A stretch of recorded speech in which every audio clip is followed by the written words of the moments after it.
27 августа 1979 года двое молодых бойцов из бригады Южного Арма Ирландской республиканской армии Брэндон Бёрнс и Джо Бреннан заняли позицию на южном берегу реки Ньюри, которая служит естественной границей между Северной Ирландией и Республикой Ирландия. Оттуда они наблюдали за дорогой на северном берегу, где находится замок Нэр-Уотер и где вскоре должна была пройти колонна британской армии. В линии прямой видимости находилась Викторианская башня, которую ИРА выбрали в качестве ориентира.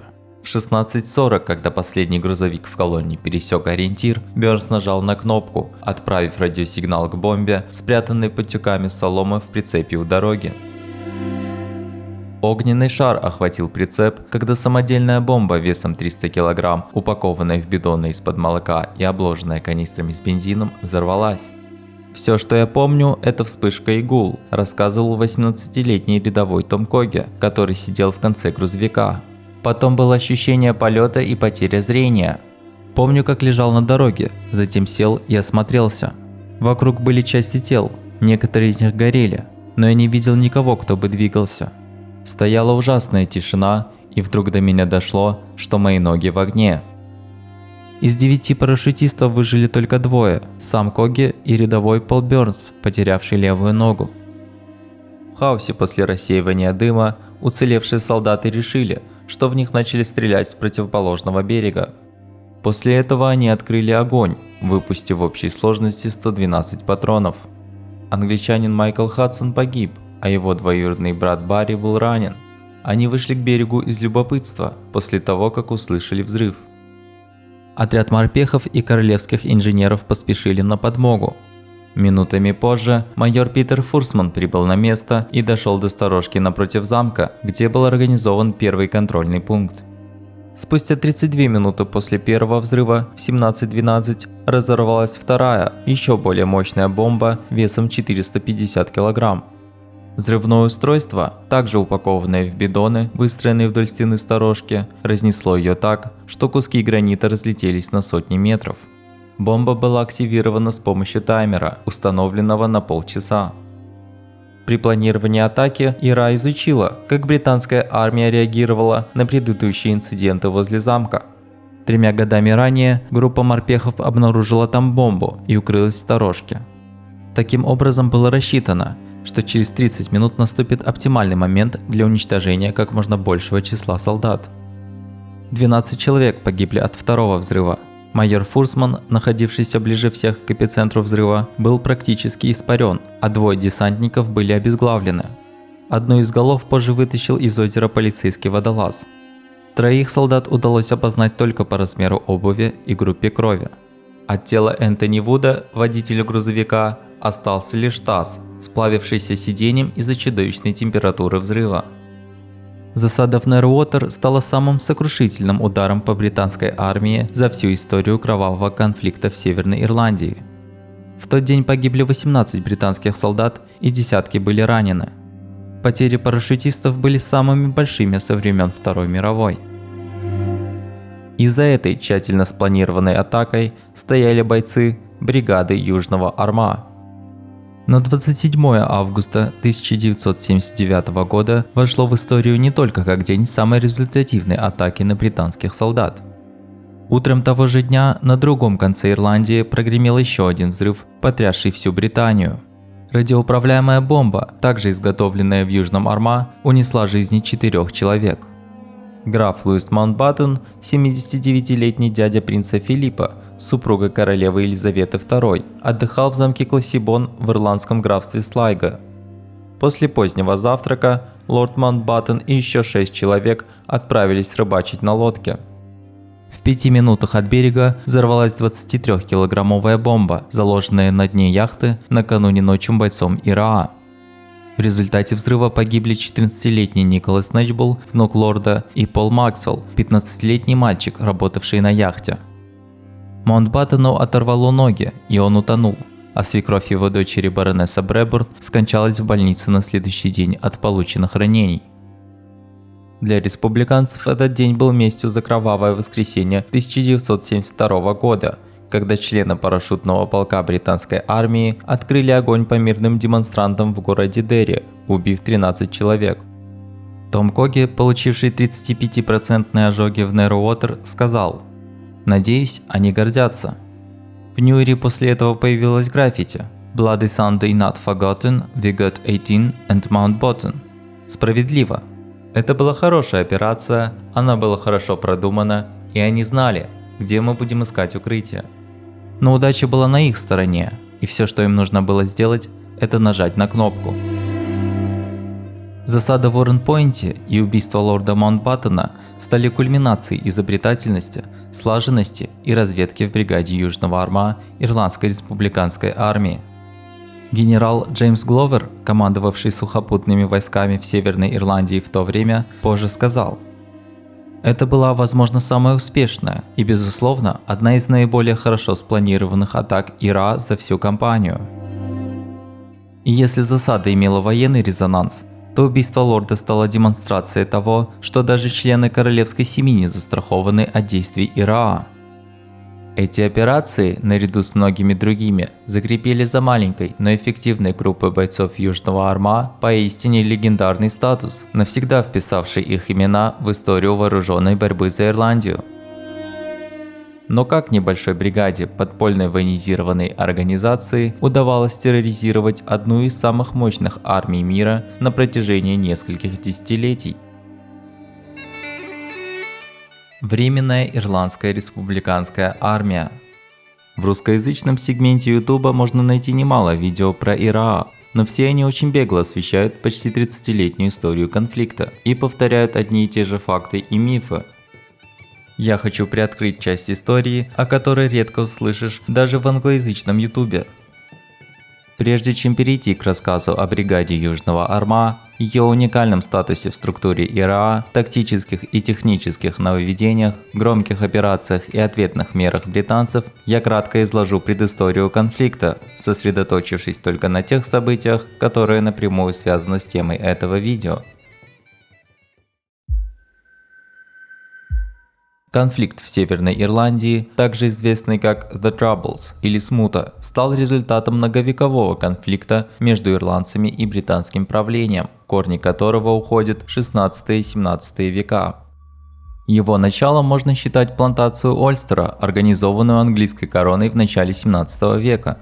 В ходе плантации у ирландских католиков массово изымали земли и передавались протестантским колонистам, англичанам и шотландцам.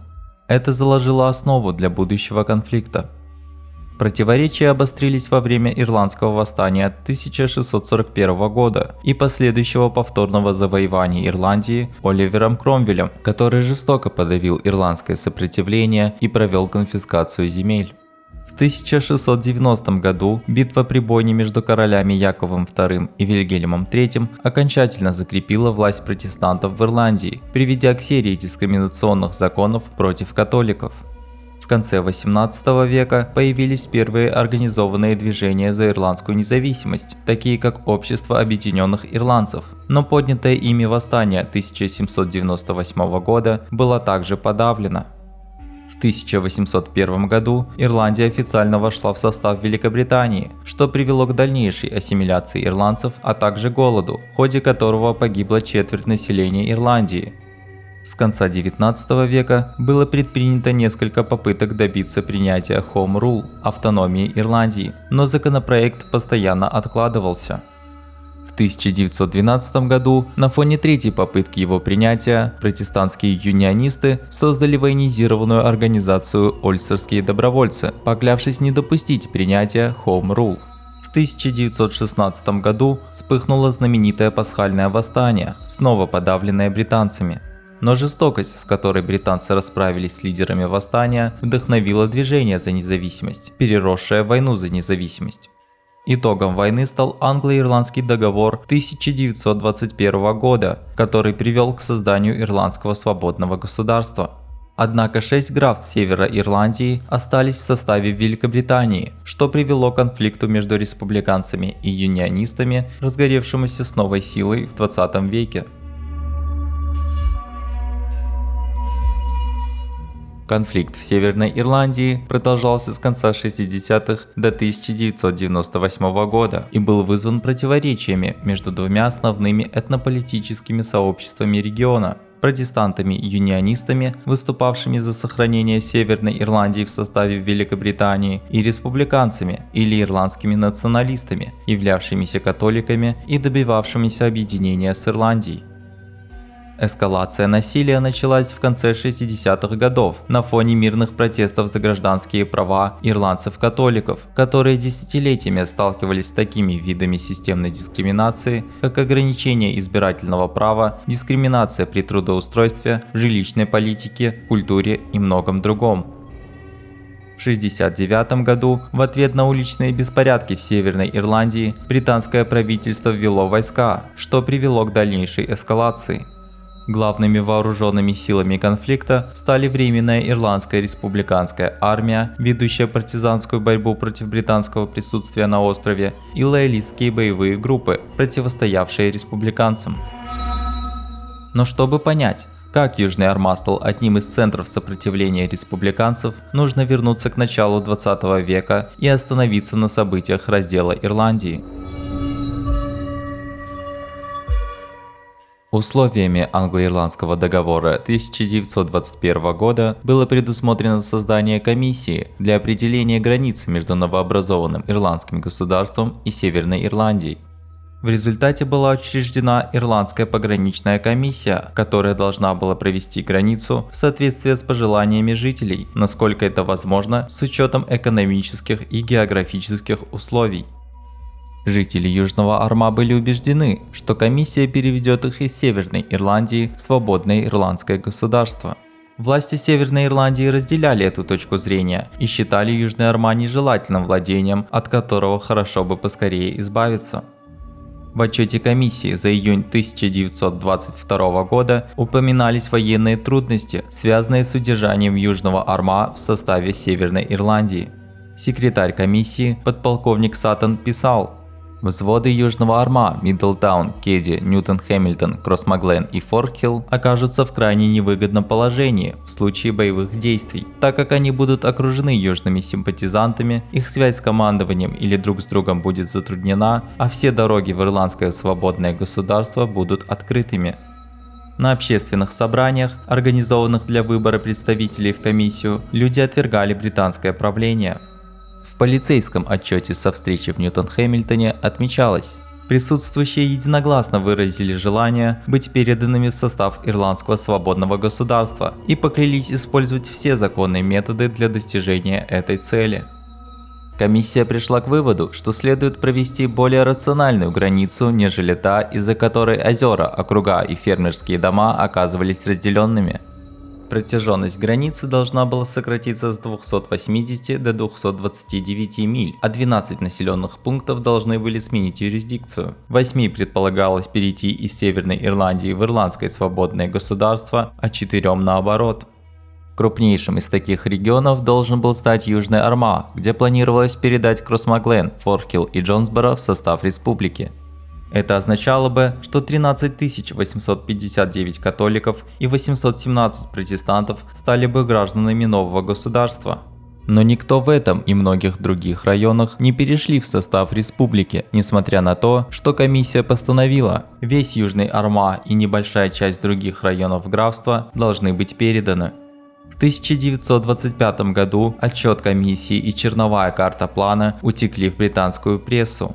Обе стороны оказались разгневаны, территориальные уступки никого не устроили. В результате скандала приграничная комиссия завершила свою работу, а 3 декабря 1925 года Лондон, Дублин и Белфаст согласились, что территория Северной Ирландии останется той, что указано в акте о правительстве Ирландии 1920 года. Таким образом, Южный Армагh остался в составе Северной Ирландии, государстве, созданном протестантами для протестантов. Одно только упоминание Южного Армагh может вызвать дрожь у любого из десятков тысяч солдат, служивших там с начала конфликта. В 1975 году регион был назван Бандитским краем или Bandit Country тогдашним министром по делам Северной Ирландии Мерлином Рисом. Ни один другой регион мира не был столь опасным для человека в форме британской армии.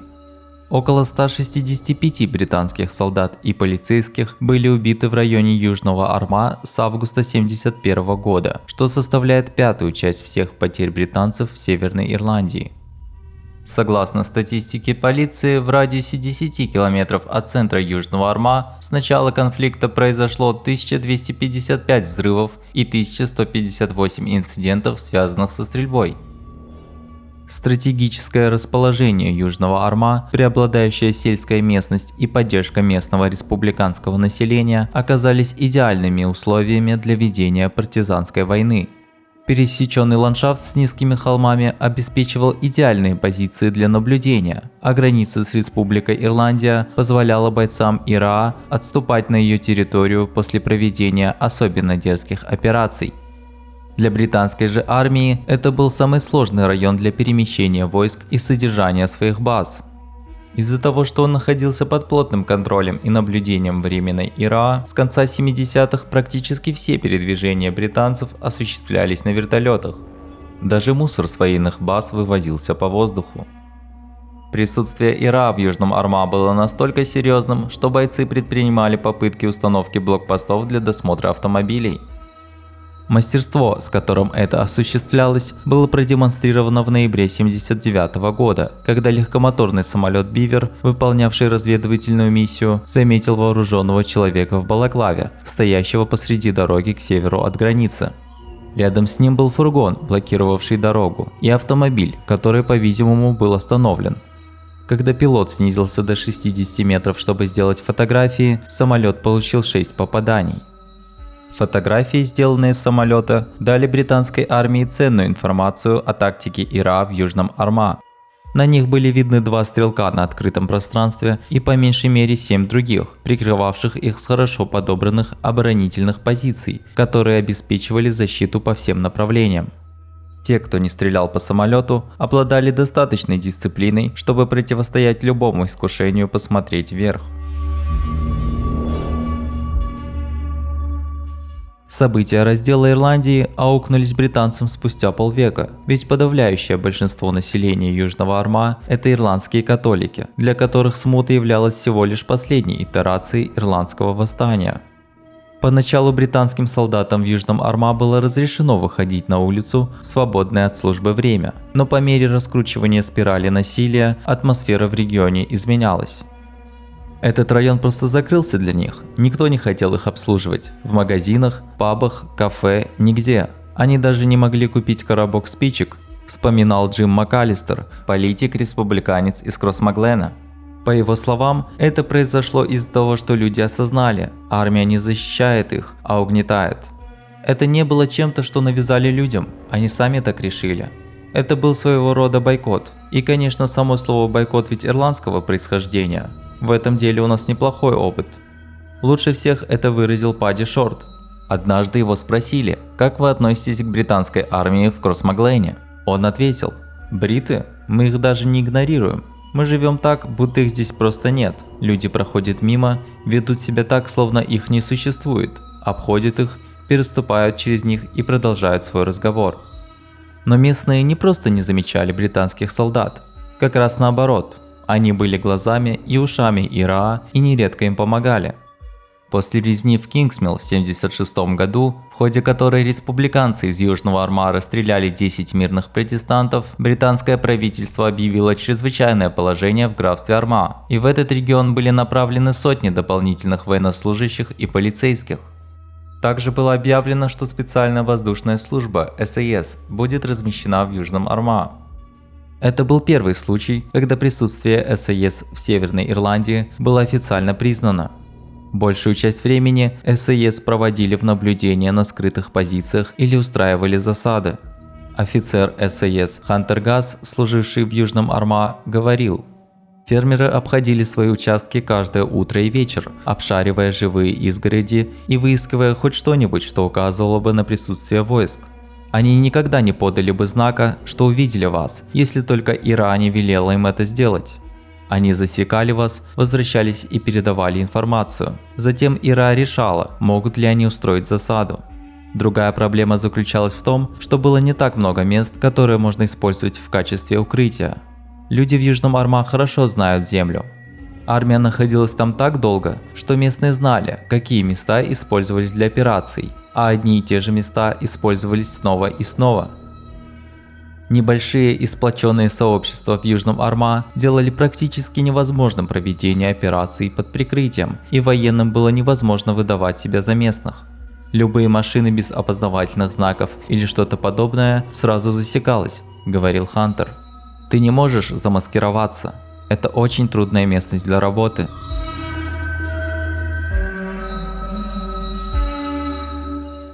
Несмотря на малую численность, бригада Южного Арма являлась самым смертоносным и эффективным подразделением временной ИРА.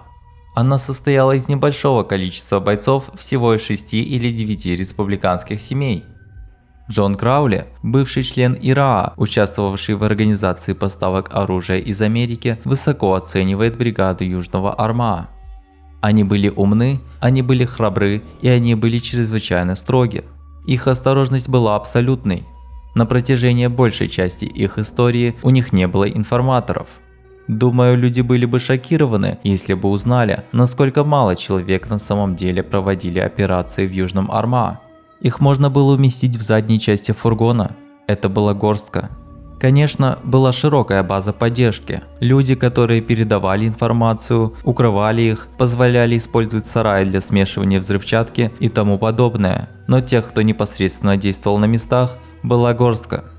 Один из 6 британских солдат, погибших во время смуты, был убит в радиусе 3 миль от небольшой деревенской площади в Кросс-Маглене в Южном Арма. Их оперативные способности и темпы работы были лучшими. Британцы бросили против них все, что могли, но так и не смогли их сломить. Это единственное место, где мы постоянно сохраняли инициативу и держали британцев в обороне. Везде в остальной части Ирландии британцы, как мне кажется, полностью контролировали стратегическую ситуацию. Но в Южном Арма они явно были на шаг позади. И снова, все это заслуга небольшой группы очень храбрых патриотов. Но что меня расстраивало, я думаю, что если бы нам удалось поднять еще один район на севере Ирландии до их уровня темпа операций и мастерства, история в конце концов могла бы сложиться совсем иначе. В бригаде Южного Арма применяли медленный процесс обучения. Новобранцев сначала вводили в группу опытных бойцов, не перегружая их слишком сложными задачами. Со временем, работая в тесном контакте и участвуя в операциях, люди начинали доверять друг другу и полагаться только на проверенных товарищей, и предпочитали действовать только в рамках своей группы, что повышало безопасность и эффективность операций. Такая система приводила к меньшему количеству ошибок, что в свою очередь вело к меньшему числу арестов в Южном Арма по сравнению с любой другой бригадой ИРА.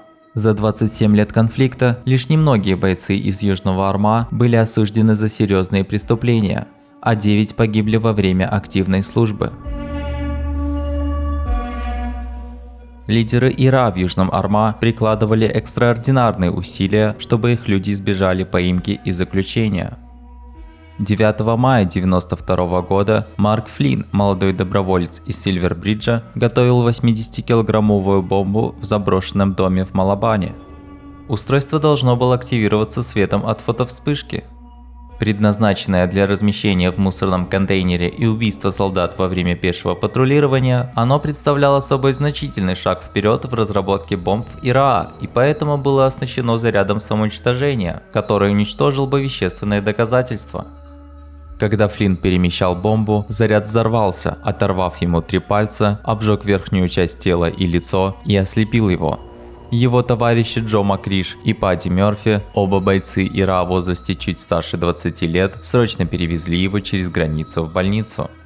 На следующее утро Макриш и Мерфи были арестованы в угнанном автомобиле, в котором обнаружили балаклаву и фрагменты окровавленного дерева.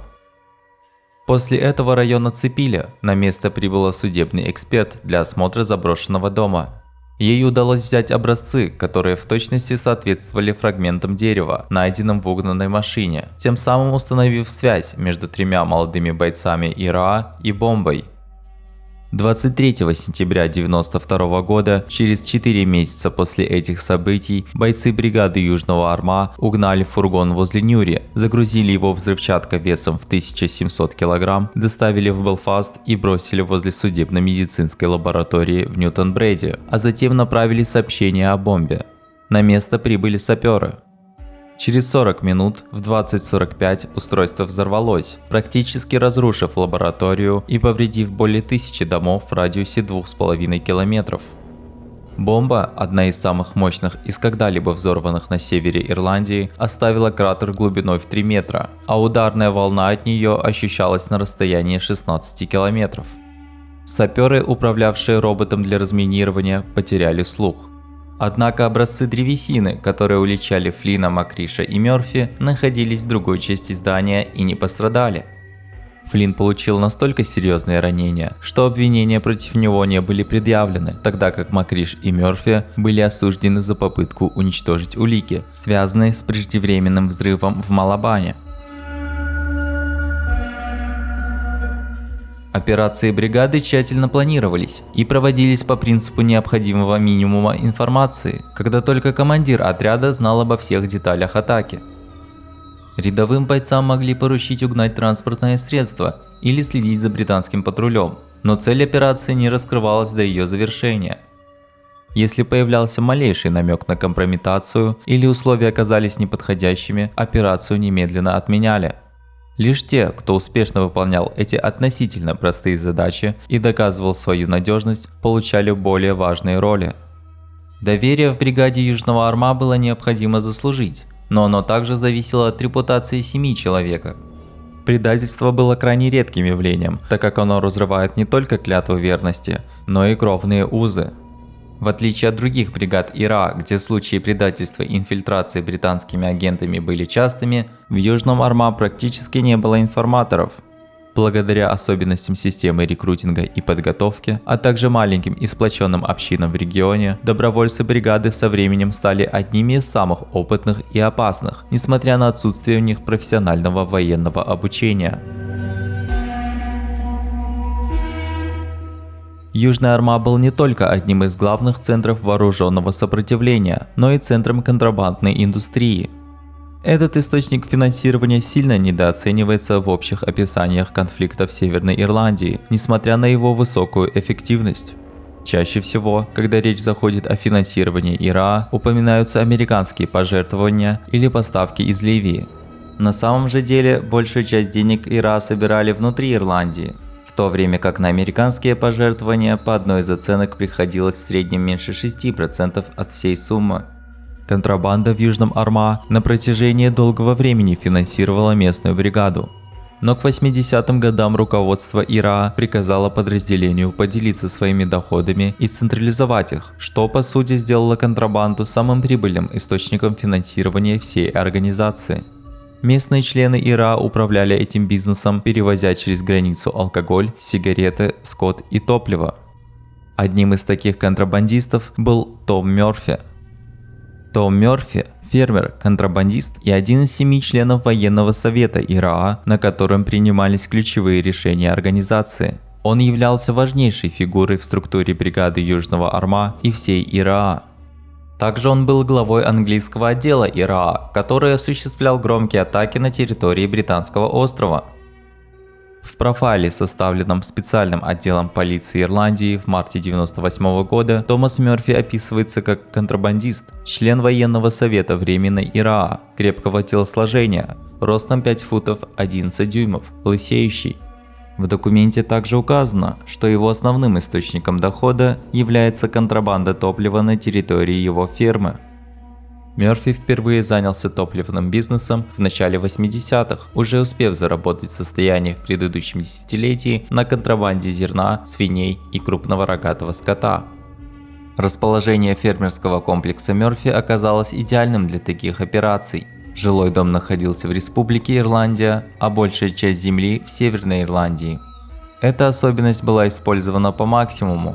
По обе стороны от границы под землей были расположены резервуары для топлива, а гравитационная система подачи позволяла перекачивать его в разные стороны. Направление менялось в зависимости от курса валют и цен на бензин в двух странах. Значительная часть контрабандных операций Мерфи финансировалась за счет европейских субсидий. В какой-то момент он перегонял грузовики со свиньями из Республики Ирландия, оформлял заявку на субсидию в размере 8 фунтов за каждую свинью на британском таможенном посту в Ньюри, а затем возвращал животных обратно через границу, чтобы повторить этот процесс снова. В приграничной зоне контрабанда была распространенным и социально приемлемым явлением.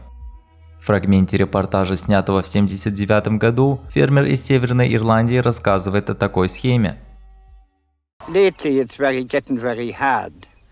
The customs is getting very strict and you never know where there's a man above in a field hiding behind a ditch with a walkie-talkie, and you go down the road and the next thing the car's there waiting on you.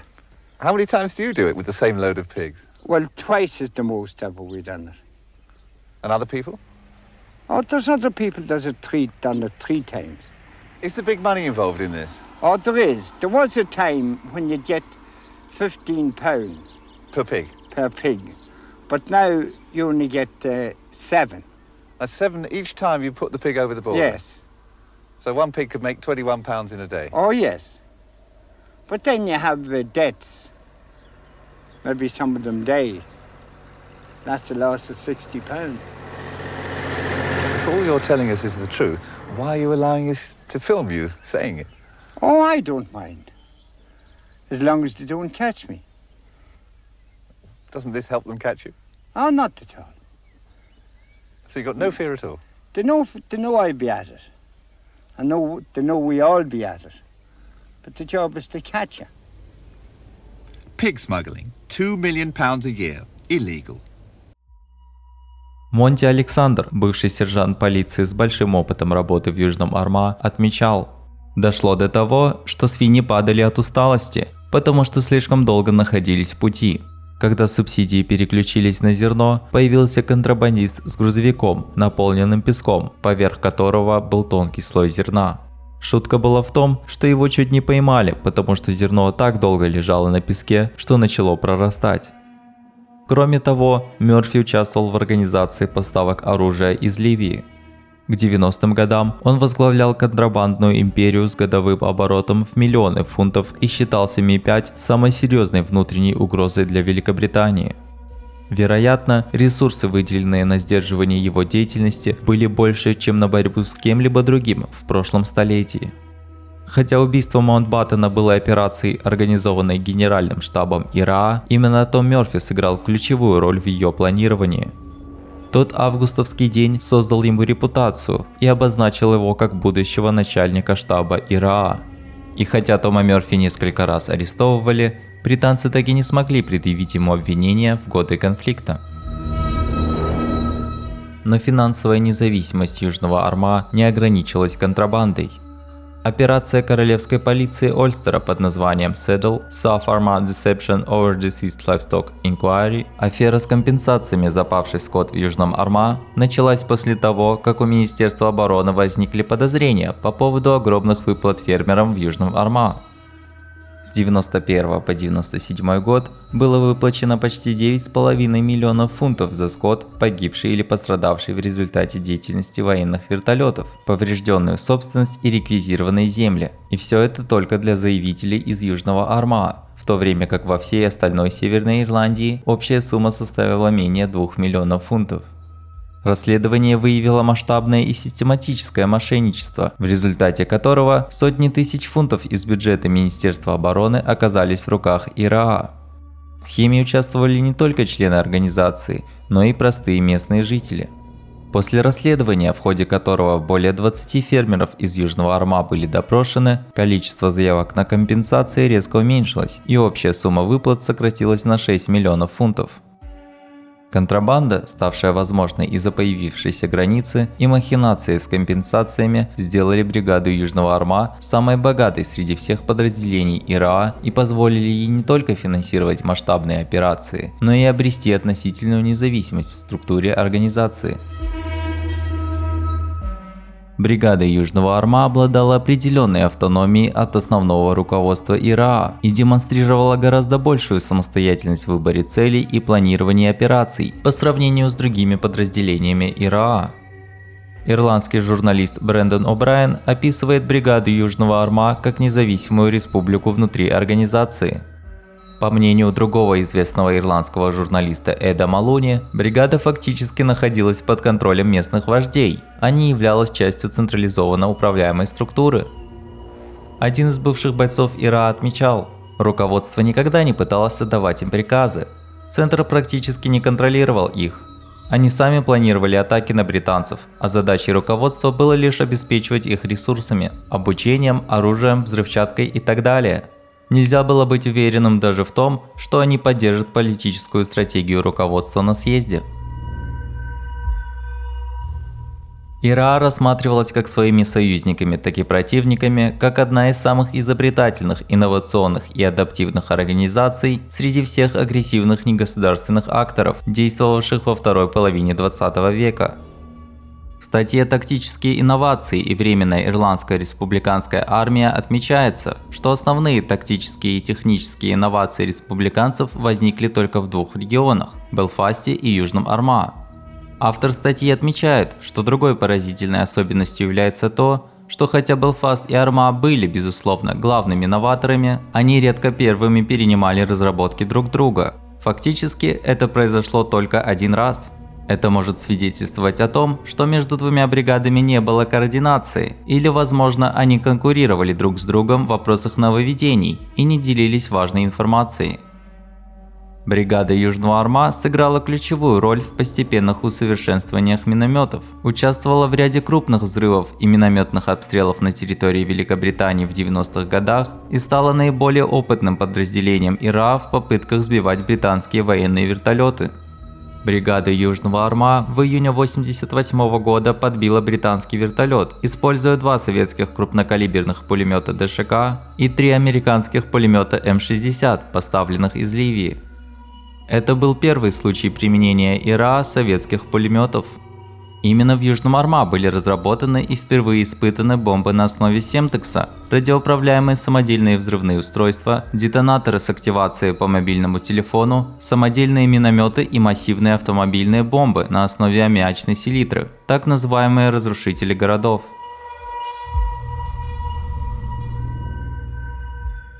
Южный Арма был центром разработки самодельных бомб для всей организации.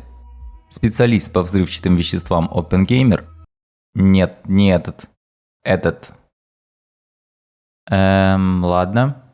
В своей книге «ИРА. Бомбы и пули. История смертоносной изобретательности» Энди Оппенгеймер называет Южный Арма Лос-Аламосом Ирландской республиканской армии, а склады и испытательные площадки в графстве Донегол – Невадским испытательным полигоном. Оппенгеймер отмечает, что тактика ИРА часто строилась на многоступенчатых засадах. После взрыва первой бомбы армейские подразделения обнаруживали неподалеку второе подозрительное устройство, пытались его обезвредить и попадали в ловушку третьего, скрытого заряда. Один из таких инцидентов на границе Южного Арма и Республики описал британский сапер, пострадавший от такой бомбы. «Я услышал нарастающий шум и рев. Передо мной словно выросла серая стена. После этого я потерял сознание. Те, кто наблюдал за мной, говорят, что видели, как меня отбросило в воздух примерно на 6 метров, а затем я вновь рухнул на землю.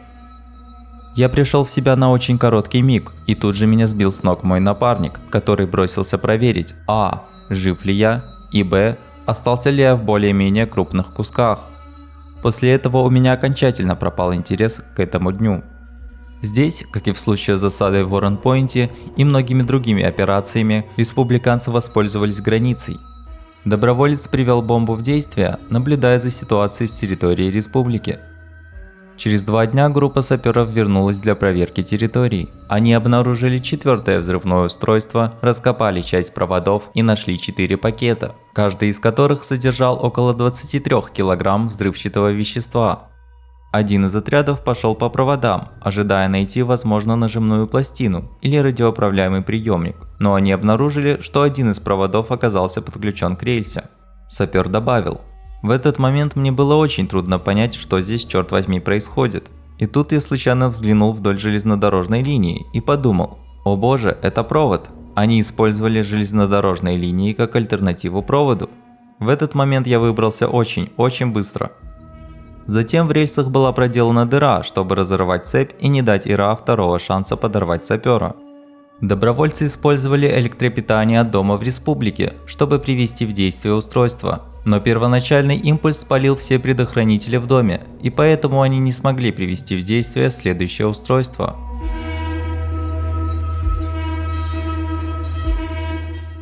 Регион был основной зоной, где разрабатывались и применялись сложные мины-ловушки.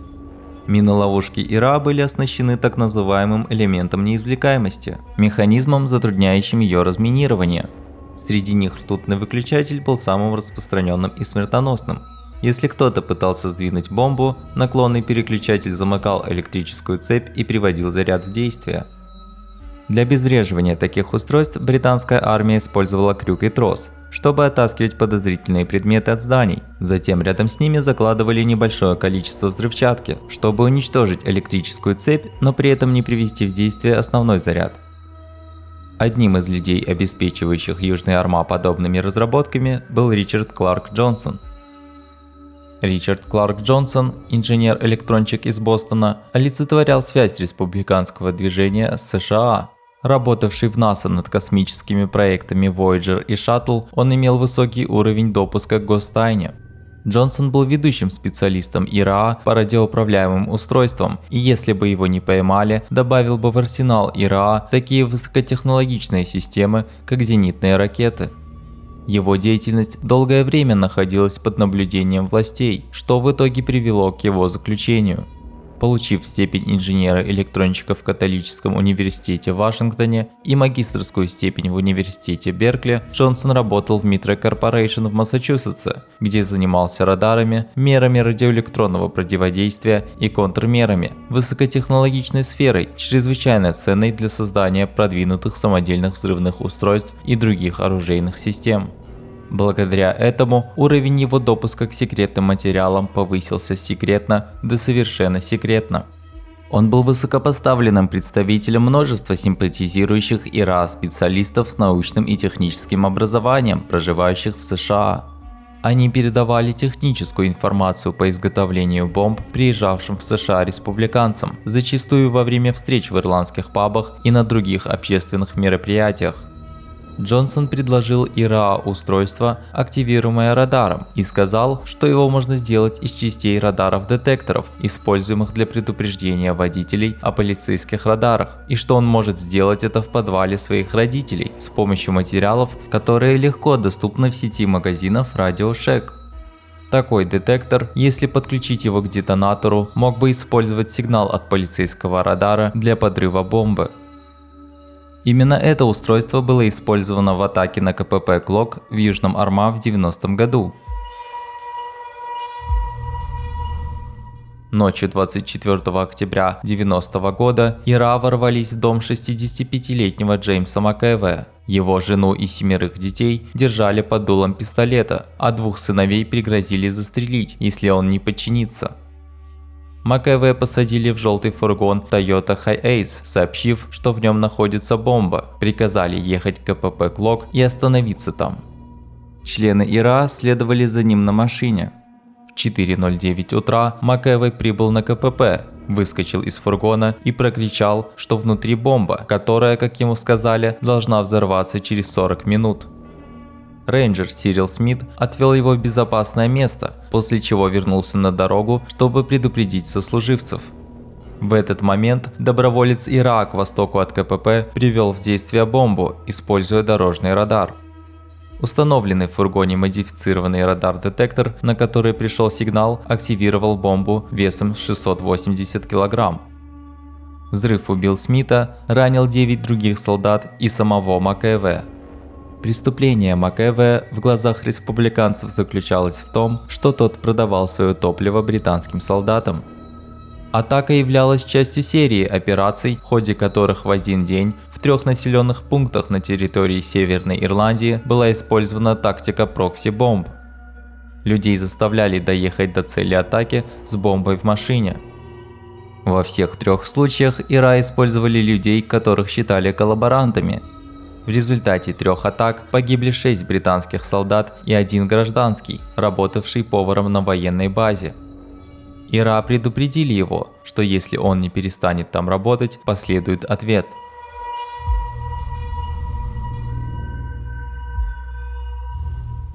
С течением времени Южный Орма стал одним из наиболее тщательно контролируемых регионов мира. Британцы начали использовать различные компьютерные системы для сбора информации и слежки. Систему Vengeful для проверки номеров автомобилей, данные о которых вручную вводятся на наблюдательных вышках и контрольно-пропускных пунктах. Систему Crucible, в которой отображается карта и фотография места жительства каждого подозреваемого, а также информация о его связях, судимостях и деятельности в ИРА. В 1997 году по всей Северной Ирландии в портах Англии были установлены 100 камер для считывания номерных знаков. При этом их наибольшая концентрация была именно в Южном Орма. Вертолеты британской армии ежедневно совершали облеты районов проживания наиболее важных бойцов ИРА и ключевых точек, с которых могли совершаться атаки. В Южном Орма активно применяли жучки, и республиканцы считали само собой разумеющимся, что их телефоны прослушиваются. Армия также использовала технологию джаркинга, установки миниатюрных отслеживающих устройств на оружие в схронах, что позволяло отслеживать и задерживать их пользователей. Одним из ответов на успехи бригады Южного Орма стало сооружение сторожевых башен, которое началось в 1986 году. Башни, вызывавшие ненависть как у республиканцев, так и у многих местных жителей, располагались на 11 вершинах холмов в Южном Орма. Сеть башен была устроена таким образом, чтобы производить наблюдение и контроль за другими башнями, базами и патрулями. Один из бойцов ИРА рассказал, что организация провела детальный анализ мертвых зон в Южном Орма и тщательно рассчитала, какие районы находятся вне зоны видимости британцев. По его оценке, вышки охватывали не более 35% территории, и при определенных погодных условиях этот показатель мог снижаться еще сильнее. Этот факт был продемонстрирован в 1993 году, когда отряд ИРА из 12 человек на несколько часов заняли главные дороги приграничной деревушки Калавилл. Они установили собственный блокпост для проверки автомобилей. Несмотря на то, что вышка находилась всего в миле к северу от деревни, они ушли незамеченными. Вокруг возможностей оборудования, установленного в наблюдательных вышках, сложилась мифология. Ходили истории о том, что с их помощью можно считывать показания спидометров в проезжающих мимо автомобилях или прослушивать разговоры на расстоянии 8 миль. Ходили даже слухи, что они излучают радиацию. В частных разговорах военные признавали, что их оборудование не столь фантастично, однако им было выгодно, чтобы их возможности переоценивали. В рамках психологических операций на некоторых объектах размещались загадочные ящики и фальшивые антенны, чтобы заставить ИРА гадать о том, что это может быть. Никто не будет обсуждать, что именно находится в каждой из башен, но вы можете быть уверены, что там находятся одни из самых передовых устройств в мире, заявил один из офицеров военной разведки.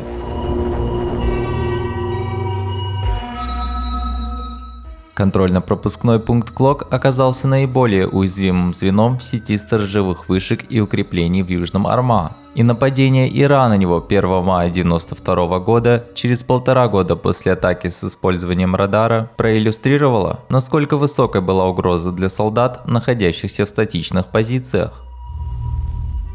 30 апреля в 23:45 4 вооруженных бойцов в масках ворвались в дом в деревне Киллин, к северу от границы, взяли в заложники Джерарда и Джоан МакЭвой и угнали экскаватор Хитачи, припаркованный рядом с их домом. Затем экскаватор перегнали на 2 километра севернее, к мосту Киллин-Бридж, где их уже ждал угнанный в Дандалке фургон Рено Мастер, груженный тонной взрывчатки. С помощью экскаватора была разрушена каменная стена возле шоссе А1, а камни и деревянные обломки были использованы для создания рампы, ведущей к ЖД-путям. Пока строилась рампа, фургон оснастили специально сконструированными колесами для движения по рельсам. По краям каждого колеса приварили стальные стержни, чтобы обеспечить их точное прилегание к рельсам. Затем с помощью экскаватора фургон подняли на ЖД-пути, и доброволец Ира провез его 730 метров на север, к мосту Роджерс-Бридж. В то же время Ира организовала блокпосты к северу и югу от КПП, чтобы перенаправить автомобили с шоссе А1. Южный блокпост контролировался добровольцами, переодетыми в форму ирландской полиции. Фургон поставили на первую передачу и подтолкнули, чтобы он покатился вниз по рельсам в сторону КПП, разматывая за собой детонирующий провод. В 2:04 ночи лейтенант Питер Алланах, командующий Королевским полком фузелеров, находившийся в менее 300 метрах к югу от КПП Клок, услышал металлический скрежет по рельсам и доложил, что к КПП медленно приближается поезд. Солдат, наблюдавший за местностью через телескоп, установленный на сторожевой башне горы Клок, понял, что поезд – это на самом деле фургон с открытыми задними дверьми и тянущимся за ним проводом. В кабине фургона горел свет, чтобы доброволец с рацией мог сообщить человеку с кнопкой на Роджерс-Бридж, когда фургон достигнет армейского КПП. В 2:05, когда фургон поравнялся с восточным бункером, фузелер Эндрю Гранди, который находился на своем посту всего 10 минут, закричал в интерком.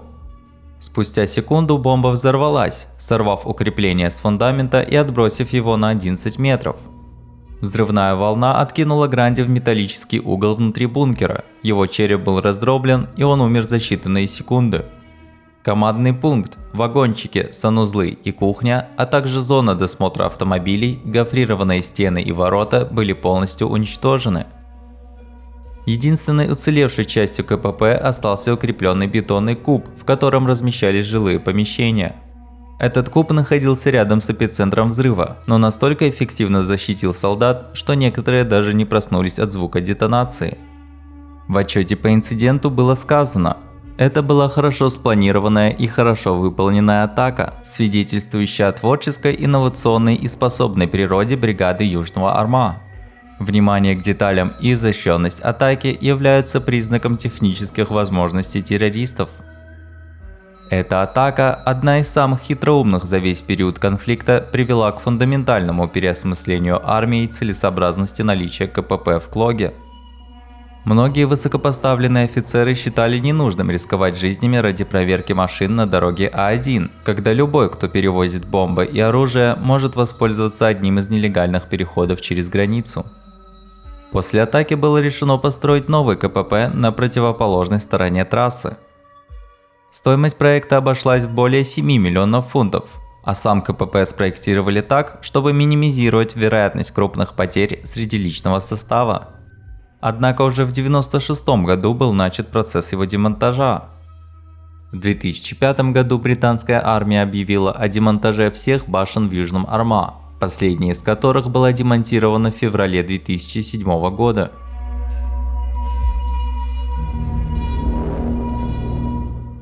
В ответ на возросшее укрепление полицейских участков и армейских казарм, ИРА было необходимо разработать оружие, способное пробивать укрепления. Первое поколение минометов, разработанные ИРА 1972 года, были относительно неэффективны. Они имели малую дальность, мощность и точность. Последнее иногда было следствием конструктивных компромиссов, когда ради повышения разрушительной силы жертвовали точностью. Более того, они были ненадежны и представляли угрозу для самих операторов. Взрывчатые вещества часто были нестабильны, а первые модели минометов не имели предохранительных механизмов, что приводило к самоподрывам. К этому добавлялась ненадежность детонации. Даже если мина достигала цели, она могла не взорваться. Тем не менее, инженерный отдел ИРА упорно продолжал разработку минометов и в конечном итоге успешно решил многие проблемы безопасности и надежности с помощью ряда оригинальных решений. Среди них были механизмы взведения заряда на основе импеллера, а также сложные таймеры и спусковые механизмы. Эти достижения тем более примечательны, если учесть, что разработка минометов, как и вся деятельность организации, велась в условиях постоянного давления со стороны объединенных усилий британских и ирландских спецслужб. Использование минометов было ограничено отсутствием возможности производить пристрелочные выстрелы и оставаться на месте достаточно долго для того, чтобы скорректировать огонь перед новой попыткой.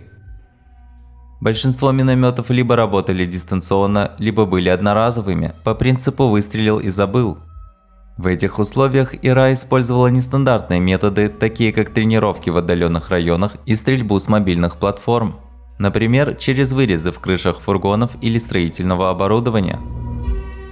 Существует некоторая неопределенность относительно того, где на самом деле происходила разработка минометов, и была ли эта разработка в одном или нескольких местах. Но можно с уверенностью сказать, что одним из таких центров разработки минометов на севере Ирландии был Южный Армагh. Постепенно, с момента первого применения миномета в Южном Армагh в 1974 году, бригада достигла непревзойденного мастерства в их разработке. Большинство из 10 поколений минометов, выявленных британцами до 1985 года, и 8 выявленных впоследствии, были созданы и впервые применены именно в Южном Армагh. Британская разведка отмечала, что бригада Южного Армагh экспортировала свои знания по всему северу Ирландии. Уже в 1979 году было разработано 10-е поколение минометов Марк 10, и именно его применение 19 марта 1979 года в Ньютон-Хэмилтоне привело к первой смерти британского солдата от минометного снаряда в Южном Армагh. В 1985 году бригада провела одну из самых громких атак с применением Марк 10. Полицейский участок в Ньюри был атакован с миномета, установленного на грузовике. 8 снарядов пролетели мимо участка, но один попал в столовую. Результатом этой атаки стала самая большая единовременная потеря британских полицейских за весь конфликт в Северной Ирландии. Погибло 9 полицейских и ранено 37 человек. Хотя точность минометов оставалась постоянной проблемой, даже в этом отношении наблюдался значительный прогресс. По словам бывшего представителя правоохранительных органов Северной Ирландии, во время атаки на полицейский участок в Ньюри точки падения нескольких снарядов располагались близко друг к другу, что свидетельствует о значительной точности и надежности баллистической траектории. В 1991 году Ира впервые применила минометы на территории Англии в попытке убить премьер-министра Великобритании Джона Мейджора на Даунинг-стрит. В атаке также использовался Марк 10.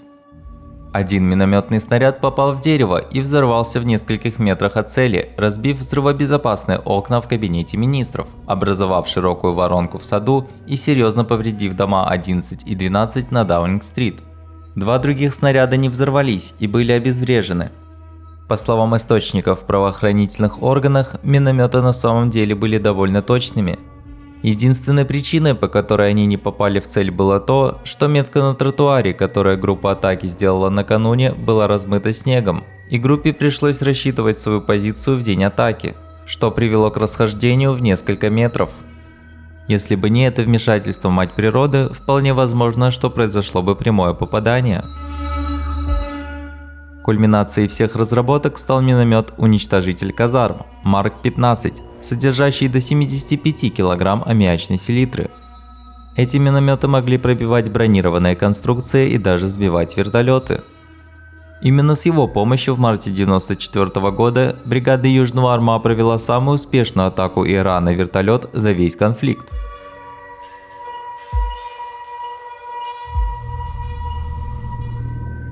Вечером 19 марта 1994 года трактор, груженный тюками сена, был припаркован на пустыре в Кросмаглене, в 140 метрах от военной базы. В 20:27, когда вертолет Линкс завис в 30 метрах над посадочной площадкой, все уличные фонари на площади в Кросмаглене внезапно погасли, и раздался выстрел из миномета Марк 15. Снаряд попал точно в цель, оторвав хвостовую балку вертолета. Миномет был подключен к электросети таким образом, чтобы выстрел произошел сразу после того, как Ира отключит подачу электроэнергии. Вертолет рухнул на территории базы, но члены экипажа отделались легкими ранениями. Полицейского успели вытащить из обломков до того, как вертолет вспыхнул. Рядом с посадочной площадкой, где на рассвете осматривали дымящиеся остатки вертолета, была надпись, нанесенная специально для прибывающих экипажей вертолетов. Она гласила: «Не беспокойся, будь счастлив, добро пожаловать в Кросмаглен». 4 месяца спустя Ира снова применили Марк 15. Пилоту удалось совершить аварийную посадку вертолета Puma в Ньютон-Хэмилтоне после попадания в его хвост снаряда, выпущенного с трактора. Единственная успешная атака Ира на вертолет за пределами Южного Армагh была выполнена бригадой Восточного Тайрона в 1990 году. Но бригада Восточного Тайрона – это тема для отдельного большого видео. Несмотря на то, что к середине 90-х минометы ИРА сравнивали по качеству с военными образцами, общая картина была не такой радужной. С чисто военной утилитарной точки зрения, оставляя в стороне психологические или пропагандистские эффекты, эффективность многих минометов, даже относительно более надежных, оставляла желать лучшего.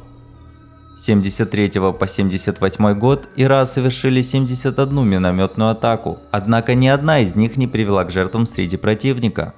Даже в публикации, симпатизирующей ИРА, отмечалось, что в период с 81 по 92 год в 15% из 92 минометных атак возникали технические проблемы. Снаряды не попадали в цель, детонировали неправильно или вовсе не взрывались. А еще 35% атак не приводили к потерям среди противника. Однако интенсификация минометной кампании ИРА в конце 80-х годов привела к тому, что британское правительство увеличило численность армейских войск в Северной Ирландии с самого низкого уровня в 9000 человек в 1985 году до 10500 человек в 1992 году. Также в 80-х годах власти предприняли масштабный и дорогостоящий план по укреплению своих объектов по всему региону для борьбы с возникшей угрозой.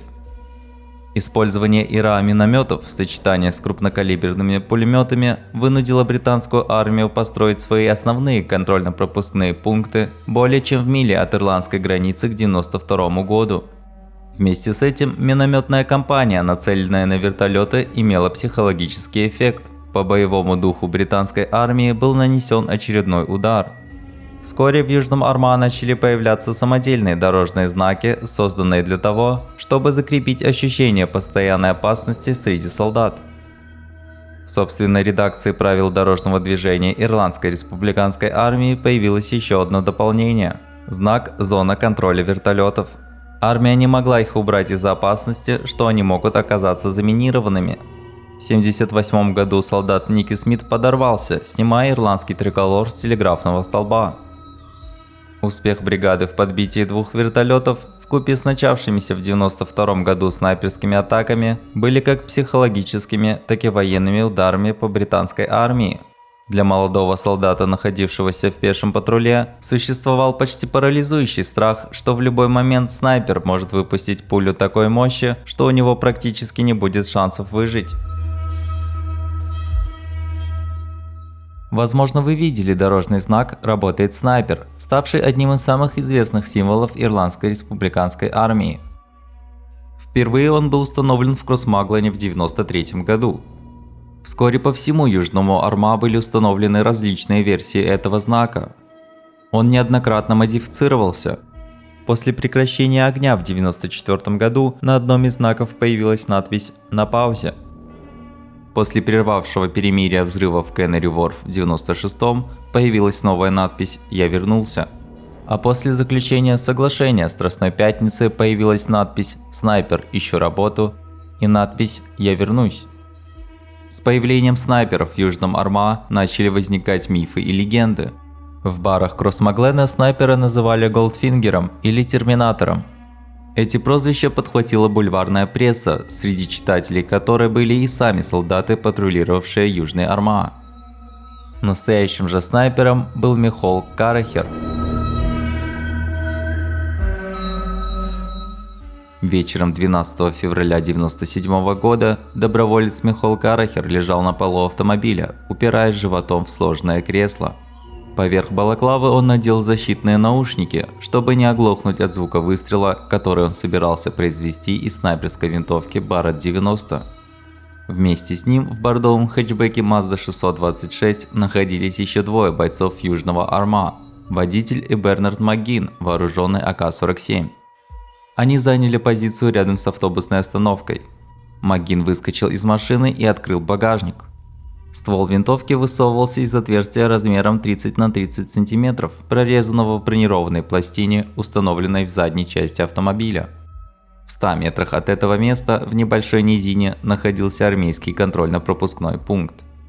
Гофрированный железный блокпост защищал часовых, но солдат, проверявший машины, находился на открытом пространстве. Карахир успокоился и, возможно, позволил себе на мгновение вспомнить своего брата Фергала, застреленного 2 морпехами более 6 лет назад. За полминуты до этого, в 18:21, Лоррейн МакЭлрой ехала домой из Ньюри в Бесбрук со своим мужем Тони. Когда они приблизились к блокпосту, солдат в каске махнул им красным фонариком, давая сигнал остановиться. Лоррейн узнала его. Это был капрал Стивен Росторик, дружелюбный парень, который часто перекидывался с ней парой слов. Она передала капралу свое водительское удостоверение. Он улыбнулся, быстро взглянул на документ и поблагодарил ее, возвращая его назад. Раздался громкий треск и вспышка. Латунная пуля 50-го калибра со скоростью почти втрое превышающей скорость звука влетела в его винтовку СА-80.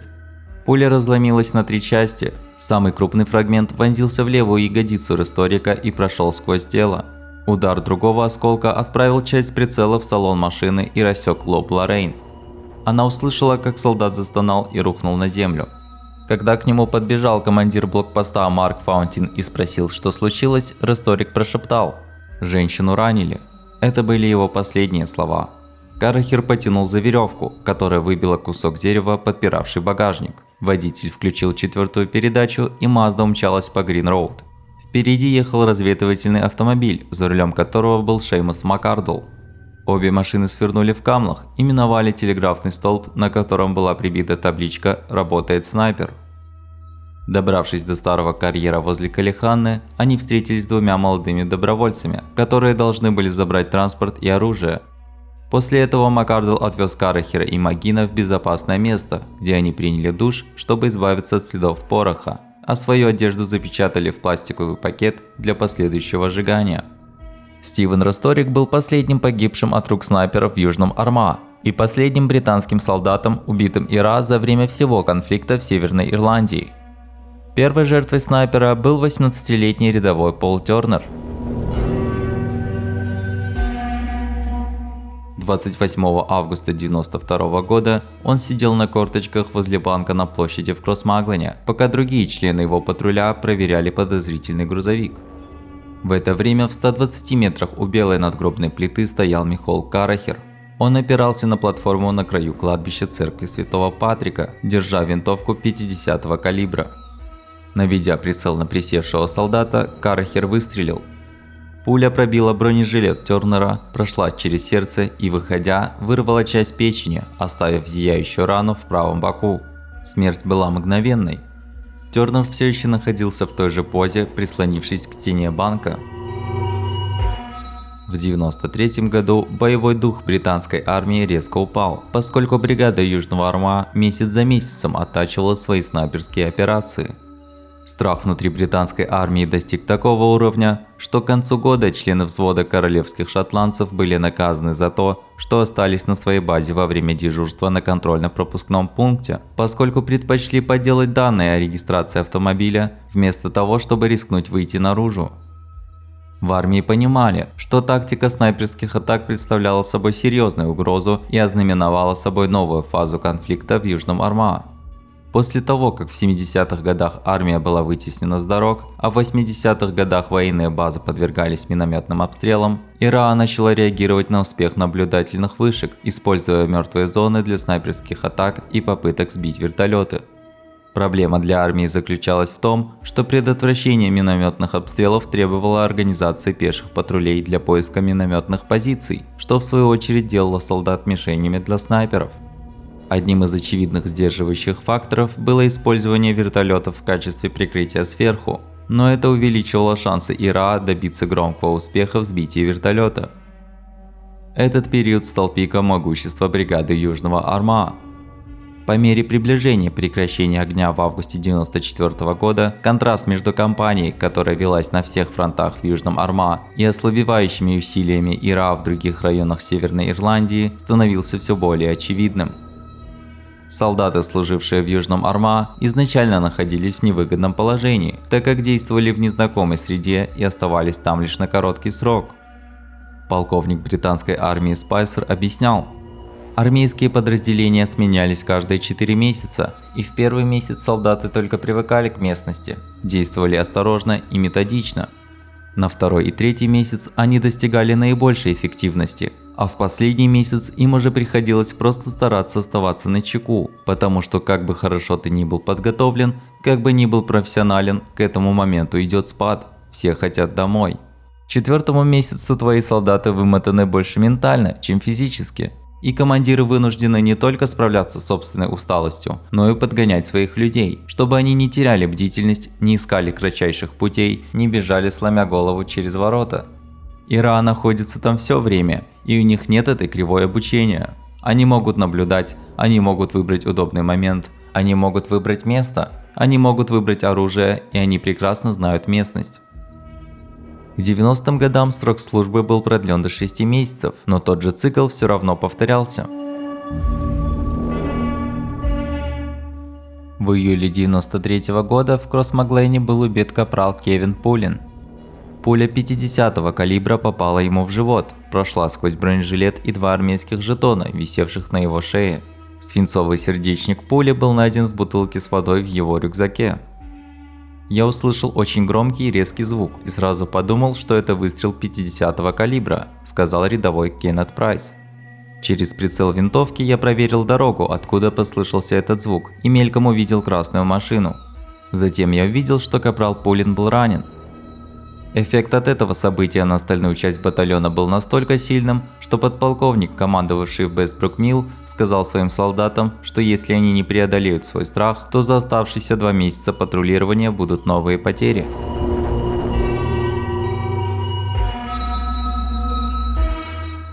В 3-ю годовщину смерти своего брата Фергала, 30 декабря 1993 года, Михол Карахер сделал выстрел, убивший гвардейца Дэниела Блинка, 2-метрового гренадера, стоявшего у бара в Кросс-Маглейне. Пуля, выпущенная из автомобиля с расстояния около 120 метров, пробила тело Блинка насквозь и влетела в цементную стену паба, подняв облако пыли.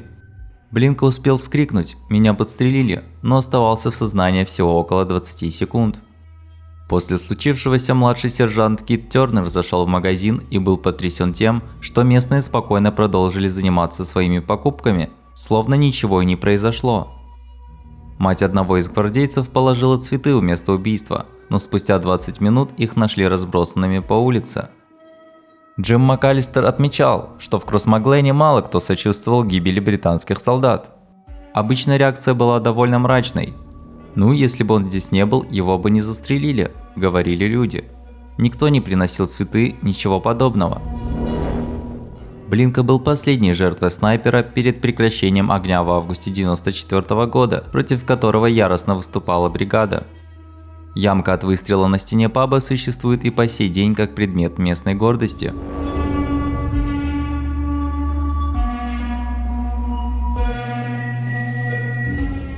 После установления перемирия британцам стало намного проще проводить разведку региона, что привело к задержанию группы Карахера. Один из майоров британской армии отметил, чтобы предотвратить атаки, нужно проникнуть в цикл принятия решений противника и внести так много изменений в ситуацию и с такой скоростью, чтобы противник был вынужден отказаться от своей операции. Тогда он будет действовать исключительно в ответ. Я не думаю, что за 25 лет нам хоть раз удалось добиться этого в Южном Арма. Мы всегда реагировали на происшествия. Мы могли лишь сдерживать их, но не могли предугадать, где и когда произойдет следующая атака. В понедельник 7 апреля 1997 года снайперская команда Карахера была выслежена. Карахер, Маккардл, МакГин и Майнс прибыли на ферму в полдень и оставались там в течение 7 часов, ожидая телефонного звонка с сообщением о том, что в этом районе находится армейский патруль. Они готовили новую операцию, но цель так и не появилась. На следующий день британские спецслужбы разработали план ареста и установили на ферме жучки, а взводам Уэльской гвардии было поручено патрулировать неподалеку. Сеть республиканских осведомителей доложила, что на местности находится британский патруль, и ИРА клюнула. В 8:30 все 4 вновь прибыли на ферму. Если бы члены снайперской команды, готовившиеся убить солдата, столкнулись с САС 10 лет назад, их бы почти наверняка застрелили. Они схватили и передали полиции для ареста и допроса. На этот раз команде САС, введенной в Южный Арма, было поручено осуществить арест до того, как Карахер и его команда достанут свое оружие. В 1984 году, когда преобладал совершенно другой политический климат, судья апелляционного суда Морис Гибсон, позже взорванный в Киллине, отметил, что 3 бойцов ИРА, застреленные британцами, предстали перед высшим судом. Но спустя 13 лет, когда Ми-5 проинформировала правительство о возможности второго прекращения огня, преобладающей философией стало то, что создание 4 республиканских мучеников будет контрпродуктивным. За несколько минут до того, как прибыли бойцы САС, республиканцы почувствовали неладное. Было слишком тихо и не было вертолетов. Когда САС хлынули на ферму, началась паника. Маккардл, Майнс и Магин ожидали, что их пристрелят. Майнс попытался сбежать, но отступил, когда солдат направил на него свою винтовку. Их повалили на землю и начали бить, при этом Маккардлу сломали нос. На следующий день во время обыска на территории фермы была обнаружена снайперская винтовка. Она находилась в скрытой полке в трейлере для животных. В марте 1999 года 4 членов снайперской команды Кархера были признаны виновными в ряде преступлений. Бернард Магин был приговорен к 3 пожизненным заключениям за убийство Стивена Ресторика. Также он был приговорен к общему сроку в 490 лет за ряд преступлений, включая изготовление бомб для взрыва в Кеннери-Ворф, Балтийской бирже и неудавшегося взрыва моста Хаммерсмит в Лондоне. Кархер получил 25 лет за покушение на убийство Ронни Голви и 20 лет получил Мартин Майнс. Отпечатки пальцев Маккардла совпали с отпечатками в деле по взрыву в Кеннери-Ворф, и в июне 1998 года он был приговорен к 25 годам за перевозку бомбы. По этому делу он получил еще 20 лет заключения. Арест снайперской команды стал самым значительным и по факту единственным большим успехом британцев в Южном Арма за почти 30 лет конфликта. Однако вскоре стало ясно, что триумф британцев был лишь временным. Когда осужденных уводили из зала суда, они смеялись и шутили. Майнс крикнул своим сторонникам в суде: «Увидимся через 18 месяцев». Уже в июле 2000 года они были освобождены в результате соглашения Страстной Пятницы. Бернард Магин пришел в бригаду Южного Арма со стороны, и потребовались долгие годы, чтобы ему, чужаку, начали доверять. Первоначальное нежелание вовлекать его в деятельность бригады оказалось вполне обоснованным, поскольку в ходе допроса он раскололся и предоставил полиции информацию о деятельности ИРА и даже выдал Фрэнка Маккейба, командира ИРА, стоявшего за снайперской компанией. Примечательно, что несмотря на это предательство, Магин был прощен, поскольку в последний момент он отказался от своих показаний. О снайперах ходили невероятные истории. Поговаривали о бывшем морпехе США, который с помощью Барретт М82 убивал практически любого противника с расстояния более мили, не тратя ни одного выстрела впустую. На самом деле, в 24 зафиксированных атаках с марта 90 по март 97 года было убито 9 британцев, 7 солдат и 2 полицейских. Один был ранен, а 14 выстрелов были промахами. В атаках использовалось несколько винтовок, и кроме команды Карахера, вероятно, была еще одна, но ее так и не поймали.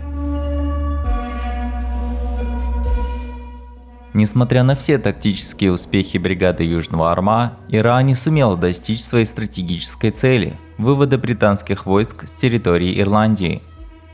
Руководство ИРА выбрало политический путь урегулирования конфликта, и в 1997 году, после более чем 25 лет войны, Временная ИРА объявила об окончательном прекращении огня, а часть республиканцев из Южного Арма не согласились с этим решением и перешли в подлинную ИРА. В 1998 году бойцы из подлинной ИРА взорвали бомбу в Ома. Результатом атаки стал самый кровавый день всего конфликта. Погибли 29 гражданских и сотни были ранены. После этого республиканцы из бригады Южного Арма подвергли остракизму республиканцев из подлинной ИРА. Как и гангстер Аль Капоне, Том Мёрфи, крестный отец бригады Южного Арма, в конечном счете был осужден за уклонение от уплаты налогов. В 2016 году его приговорили к 18 месяцам тюремного заключения. В 2005 году Временная ИРА объявила о завершении вооруженной кампании, но не было распущено, а разоружение проходило в тайне и носило в значительной степени символический характер. Хотя соглашение Страстной Пятницы 1998 года остается в силе, политический прогресс застопорился, а новое правительство Северной Ирландии работает с перебоями. Хотя контрабанда топлива в Северной Ирландии и уменьшилась, она все еще обходится британской казне в десятки миллионов фунтов в год. В Южном Арма ИРА по-прежнему существует и сохраняет влияние. Все, что я рассказал, лишь малая часть истории Южного Арма. Если эта тема вас заинтересовала, я настоятельно рекомендую книгу Bandit Country Тоби Хардена, на которой основано, наверное, 80% этого видео. Она вышла 25 лет назад, но, к сожалению, не переведена на русский язык. Книга даст не только хорошее понимание о бригаде Южного Арма, но и о конфликте в целом. Была ли борьба ИРА оправданной? Смогла ли ИРА достичь своих целей, или же десятки лет насилия не привели ни к чему, кроме разрушенных судеб?